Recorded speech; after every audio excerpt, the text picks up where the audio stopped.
Si gadis balik lewat daripada tempat kerja, tapi tak mengambil jalan ramai orang, ambil jalan sorang-sorang. So jalan rasa sunyi, rasa macam jalan mati.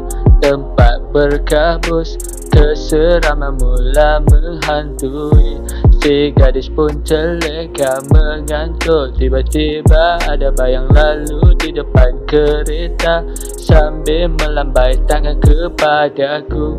Mata ada aku bermimpi, ataupun aku dalam halusinasi mengantuk. Tapi aku nampak bayangan yang bermain di keretaku, yang menunggu jalan raya, memburu manusia. Kisah seram di jalan raya, bukan kisah fake tapi kisah benar. Pemburu di jalan raya, penunggu yang memburu manusia. Bukan cerita fake tapi rupanya cerita benar.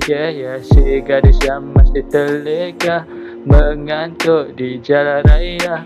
Tiba-tiba ada makcik nak tumpangkan kereta. So aku bertanya tapi dia terdiam. Lalu mula aku membisu, beritahu mana perjalanan harus aku bawa nenek. Terus dia bawa aku ke tanah perkuburan. Aku lari ketakutan keluar dari kereta, meminta tolong sambil bacakan doa, sambil baca kursi. Tapi nenek itu mula mengilai, aku mula takut. Rupa-rupanya aku yang bodoh, silap jalan sambil aku lari ketakutan. Kerana ini kisah yang menghantui kawasan penunggu jalan raya, memburu manusia di jalan raya.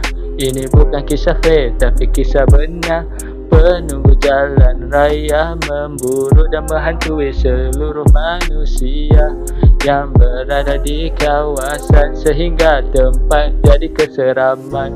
Penunggu jalan raya, boys.